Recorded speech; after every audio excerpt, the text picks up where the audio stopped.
Hey guys, this is the apparently first book on giant monster movies, according to this book. It uh, it claims to be the first one anyway. It has King Kong, Godzilla, and some kind of lost world or great behemoth thing, and the octopus. This art is, well, what do you think?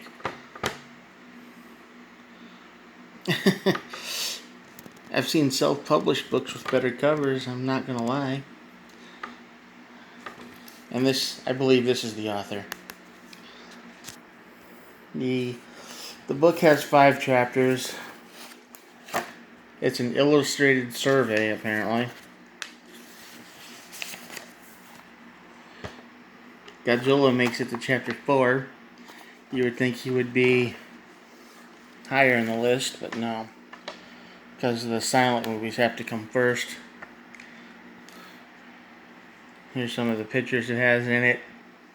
Dinosaurs from the 60s. 1960 maybe.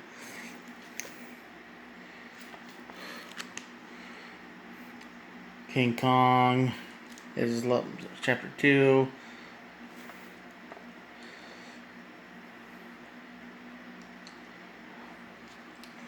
There's a lot of information in here. I don't know how much of it's real. I don't. I mean, you can just see it goes on and on and on, and some of the titles are all capitalized. If you're going to use the King Kong to introduce him, you probably should go with the original version, not the 1960s Kong here. I don't know what he was thinking when he did that. I wouldn't have used it. I would have used the original. Here's some Godzilla pictures. The worst part about this book is when they talk about the movies, they talk that they give it the whole thing, the whole plot's here. It's everything. I mean, if you've never seen these movies, this book is a major spoiler. And it kind of sucked back then because I was still in the process of trying to collect all the movies, and they weren't all out yet. This was before the internet, so I had to, search far and wide. And they spell King Caesar, Caesar. And yeah. And then there's stuff like Left 4 Dead. Not. Like, really? Who writes like that? Who writes like that? This guy, apparently. 19. They mentioned the Devil Project. Some people say that was going to be a real thing. Some people say it wasn't. I don't know. It's hard to tell, I guess. Some pictures from 1984/5. More words. Now this, as of this book, the Godzilla vs. Mothra was the first one to. It was the latest and most successful, supposedly. And they just go on to tell a plot, and it's like, dude, I haven't seen this movie yet.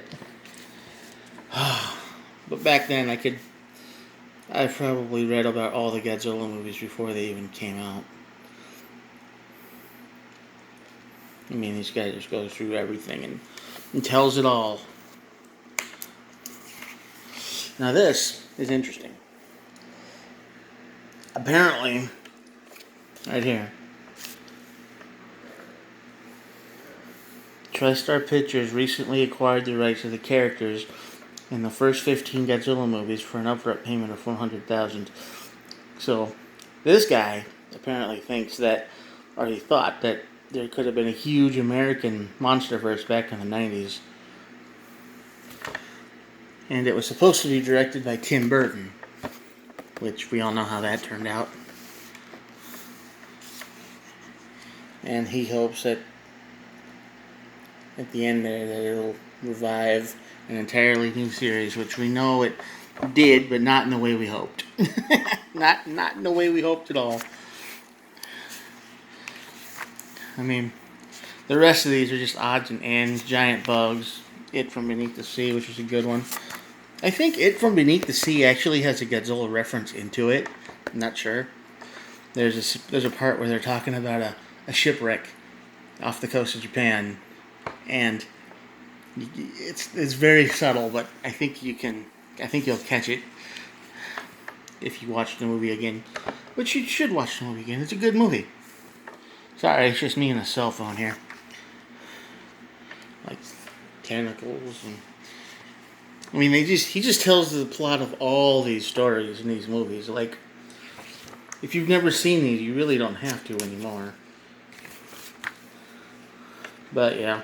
Anyway, this is the first giant monster collection book in the world, apparently. And this is a heavy book. I mean, it's full of good pictures and interesting things. If anything, it's good to have in your collection. But yeah, you should give it a look. I don't know how much it costs these days or how rare it is. But giant monster movies. No author name on the title, which is weird. To see who wrote it, you have to. Oh man, Robert Marrero. There you go. Usually the title is the author's name is right there or something. But anyway, how I get it? Oh, I saw this book on Sci-Fi Channel way back in the day. They were advertising a whole bunch of stuff, so I ordered it, and that's how I got it. You might have to look a little harder. Anyway, thanks for watching, and I hope you enjoyed this, and maybe it brought up some memories for you. Thanks for watching, and have a good one. Bye.